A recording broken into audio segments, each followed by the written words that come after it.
구약성경 64쪽에 있는 창세기 41장 46절에서 52절 말씀을 한 절씩 교독하신 후에 마지막 절은 함께 봉독하겠습니다. 요셉이 애굽 왕 바로 앞에 설 때에 30세라. 그가 바로 앞을 떠나 애굽 온 땅을 순찰하니 요셉이 애굽 땅에 있는 그 7년 곡물을 거두어 각 성에 저장하되 각 성읍 주위의 밭의 곡물을 그 성읍 중에 쌓아두매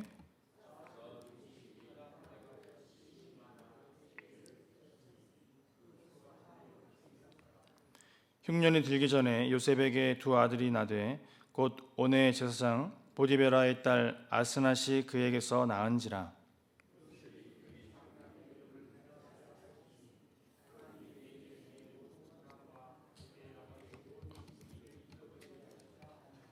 함께 읽겠습니다.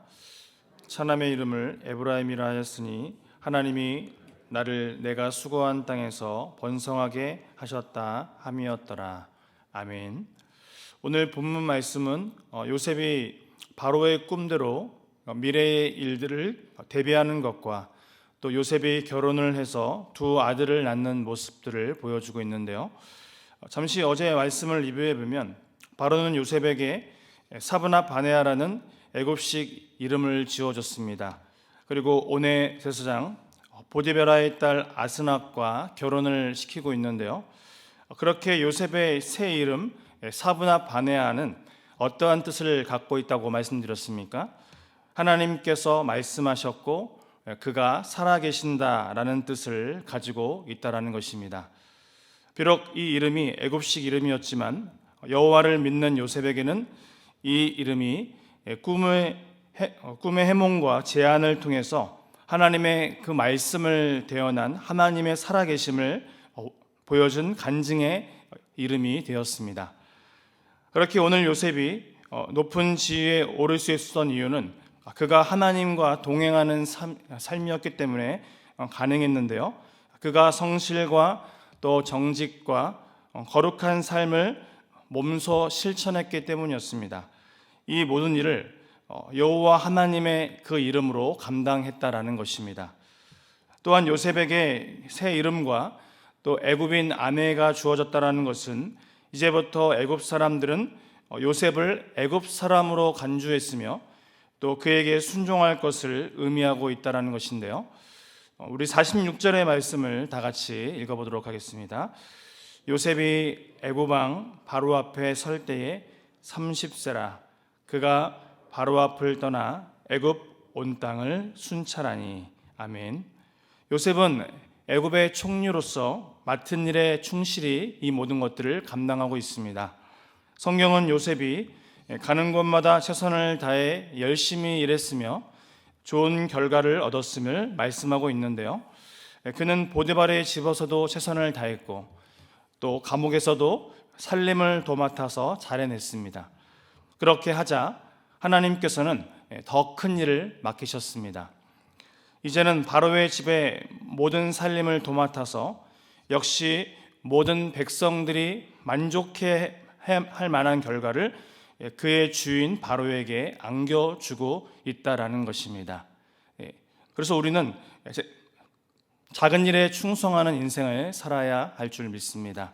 가장 작은 것에 최선을 다하고 가장 작은 것에 하나님 앞에서 모든 것을 감당해 나갈 때에 하나님은 그것을 통해 우리에게 더 큰 일을 맡겨주실 줄 믿습니다. 47절의 말씀을 보면 7해 풍년에 토지 소출이 심히 많은지라 이렇게 이야기하고 있는데요. 48절을 보면 그는 풍년이 든 7년 동안 곡식을 거두어들여 여러 성읍에 저장해 두고 있습니다. 저장했던 양이 얼마나 많았든지 나중에는 계산이 되지 않을 정도가 되었다라고 이야기하는데요. 그것을 49절에서 이렇게 표현하고 있습니다. 쌓아둔 곡식이 바다 모래같이 심이 많아 세기를 그쳤으니 그 수가 한이 없음이었더라. 그리고 꿈의 해몽대로 흉년이 시작되던 해부터 쌓아둔 곡식을 풀기 시작합니다. 55절 이하의 말씀을 보면 흉년으로 피해를 입기 시작한 백성들이 바로에게 찾아와서 식량을 달라고 울부짖었으며, 또 바로는 백성을 모두 요셉에게 보내고 있습니다. 그리고 요셉은 그를 찾아온 모든 백성에게 곡물을 팔고 있는데요, 말씀을 보면 애굽뿐만 아니라 온 지역에 기근이 들어서 인접 국가에서도 찾아와서 애굽으로 식량을 사러 오는 모습들을 볼 수가 있습니다. 이렇듯 주변 국가들이 애굽 땅으로 식량을 구하러 왔다는 것은 무엇을 의미하고 있습니까? 다음 장에서 그의 형제도 애굽을 찾게 되는 전주곡이라고 말씀드릴 수 있다는 것입니다. 왜 이런 스토리가 지금 이어져야 합니까? 이스라엘 백성들을 향한 하나님의 놀라운 계획, 그 원대한 계획들이 있기 때문입니다. 그렇게 요셉은 지난날 보디발에게 또 간수들에게 축복의 통로가 되었던 것처럼 이번에도 바로에게 축복의 통로가 되었다라는 것입니다. 사랑하는 성도님들, 저와 여러분도 하나님의 그 은혜로 말미암아 요셉처럼 축복의 통로로 쓰임 받으시기를 소망합니다. 저의 인생이 우리 가정에서도 나로 말미암아 축복의 통로가 되시고, 또 우리 교회와 또 우리 주변의 사람들이 저와 여러분의 인생을 통해서 하나님을 만나고 하나님의 그 영광을 드러낼 수 있는 찬송의 인생이 되시기를 원합니다.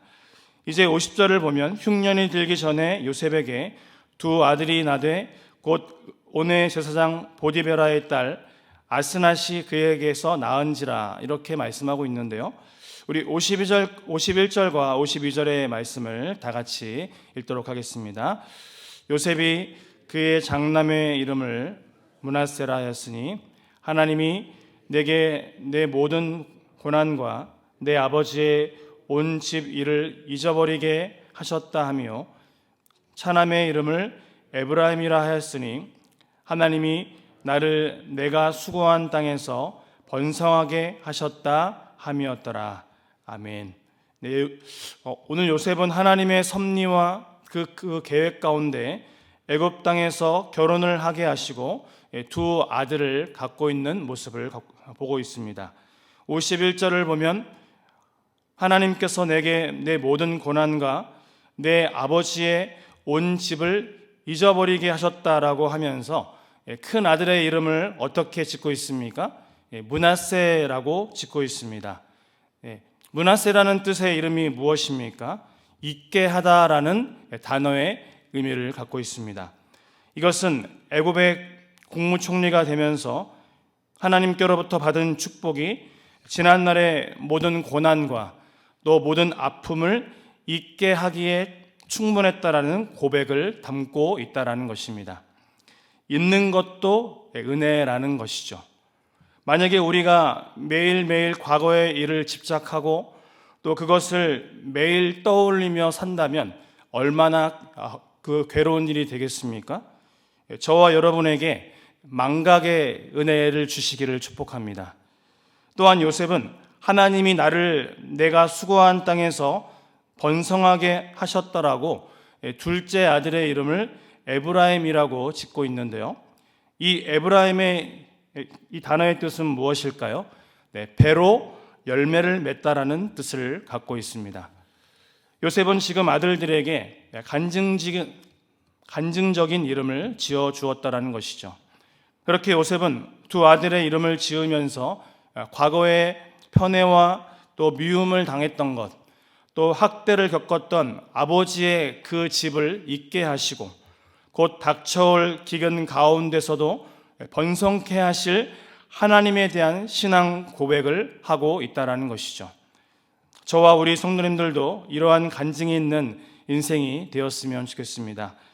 시편 30편 11절과 12절의 말씀을 보면 주께서 나의 슬픔이 변하여 내게 춤이 되게 하시며 나의 베옷을 벗기고 기쁨으로 띠띠우셨나이다. 이는 잠잠하지 아니하고 내 영광으로 주를 찬송하게 하시니 여호와 나의 하나님이여 내가 주께 영원히 감사하리이다 라고 고백하고 있습니다. 성도는 유일한 구원자이신 예수 그리스도를 통하여 구원받은 자이기에 과거의 모든 아픔을 잊고 주님의 은혜를 고백하며 살아가는 사람들입니다. 우리 하나님은 우리 연약한 그 인생들을 구원하셔서 과거의 아픔들을 잊게 하실 뿐만 아니라 현재의 제약을 넘어서게 하셔서 형통함을 누리도록 허락하신다라는 것입니다. 어제 제가 말씀드렸던 바와 같이 형통이 뭐라고 말씀드렸습니까? 창세기 39장 2절의 말씀을 보면 여호와께서 요셉과 함께 하심으로 그가 형통한 자가 되어라고 말씀하고 있습니다. 즉 임마누엘의 하나님이 함께하고 계시는 것이 우리에게 형통이라고 말씀드릴 수 있다는 것이죠. 그래서 기쁜 일이 있을 때는 그 기쁨을 맞이하게 하신 하나님께 감사하며 그 기쁨을 함께 누리고, 또 슬픈 일을 당하였을 때는 피할 길을 내사 능히 이기게 하실 하나님을 의지하며 이 모든 어려움을 예수 그리스도의 이름으로 이겨낸다라는 것입니다. 그것이 범사, 모든 일에 감사하는 것이죠. 새 찬송가 543장 1절은 이러한 고백을 하고 있습니다. 어려운 일 당할 때 나의 믿음 적으나 의지하는 내 주를 더욱 의지합니다. 세월 지나갈수록 의지할 것뿐일세 무슨 일을 당해도 예수 의지합니다. 그것이 오늘 요셉이 두 아들의 이름을 므낫세와 에브라임으로 지으며 고백했던 바와 같다라는 것입니다. 하나님이 허락하신 그 구원은 놀랍고 또 영광스러운 구원이기에 과거의 어떠한 아픔도 잊게 하며 또 현재의 상황에 제한받지 않는 형통함을 함께 누리게 한다라는 것이죠. 하나님께서 저와 여러분과 함께 하시기 때문입니다. 이 사실을 믿으십니까?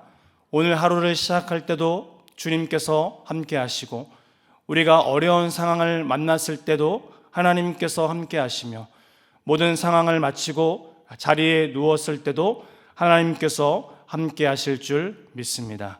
왜냐하면 하나님은 저와 여러분을 창조하신 아버지가 되시기 때문입니다. 성도는 이 놀라운 대가와 값을 치르신 하나님의 사랑을 받은 자이기 때문에 그분이 역사하시는 모든 일에 감사하는 삶을 살아가야 한다는 것입니다. 십자가의 구원은 단순히 죽으면 천국에 간다라는 것을 이야기하지는 않습니다. 십자가의 사랑이, 그 구원은 나를 향하신 하나님의 크고 놀라운 사랑을 깨닫게 한다라는 것입니다. 그래서 하나님의 사랑은 과거의 모든 고통을 잊게 하시고 현재의 모든 제약을 뛰어넘는 무한하신 사랑이라는 것이죠. 바라기는 사랑하는 독생자를 죽이시면서까지 우리를 사랑하셨음을 깨닫는 귀한 시간이 되었으면 좋겠습니다. 또한 형통을 누리는 그 임마누엘의 하나님을 경험하는 우리의 삶이 되어야 한다는 것이죠. 오늘도 그 무한하신 사랑, 그 놀라우신 어메이징 그레이스를 함께 고백함으로 나 혼자 고백하고 끝나는 인생이 아니라 내가 만난 하나님을 내가 사랑하는 가족들에게 전파하시기를 바랍니다. 때를 얻든지 못 얻든지 그 복음을 전파하시기를 바랍니다. 어떤 분이 이러시더라고요. 내가 아무리 기도해도 안 되니까 이번에 그 영혼의 이름을 써내지 않았다라고 하셨습니다. 참 마음이 아팠습니다. 하지만 그 열매를 거두시는 분은 내가 아니라 하나님이심을 분명히 우리는 기억해야 한다는 것입니다. 실망하지 마시고 하나님의 때와 하나님의 방법으로 인도하실 것을 믿음으로 함께 그 영혼을 부르짖고 기도하시기를 바랍니다. 그래서 오늘도 하나님께서 나를 사랑하신 그 하나님의 사랑을 깨닫는 귀한 은혜가 넘치는 귀한 하루가 되시기를 주님의 이름으로 축복합니다. 살아계신 하나님 감사합니다. 오늘 하루도 하나님께서 저를 먼저 사랑하셔서 하나님을 알게 하시고 하나님의 자녀 삼아 주심에 감사드립니다. 이제는 내가 받은 사랑을 내 사랑하는 가족들과 또 자녀에게 전파하기를 원합니다. 그 사랑을 전파할 때에 거절하지 않게 하시고 하나님의 때와 방법으로 주님의 품으로 돌아오는 귀한 인생이 되게 하여 주시옵소서. 오늘 요셉이 두 아들의 이름을 지으면서 과거의 편애와 미움과 고통을 겪었던 아버지의 집을 잊게 하여 주시고 또 곧 닥쳐올 기근 가운데서도 번성케 하실 하나님에 대한 신앙 고백을 하고 있는 것처럼 오늘 하루도 무한하고 또 영원하신 하나님의 사랑을 기억하는 우리의 인생이 되기를 원합니다. 하나님의 사랑으로 말미암아 오늘 자유함을 누리게 하셨사오니 오늘도 주님을 위하여 내가 무엇을 할지를 함께 고민하게 하시고 내가 받은 사랑을 수많은 사람들에게 전파할 수 있는 귀한 인생이 되기를 원하오며 우리 주 예수 그리스도의 이름으로 감사하며 기도하옵나이다. 아멘.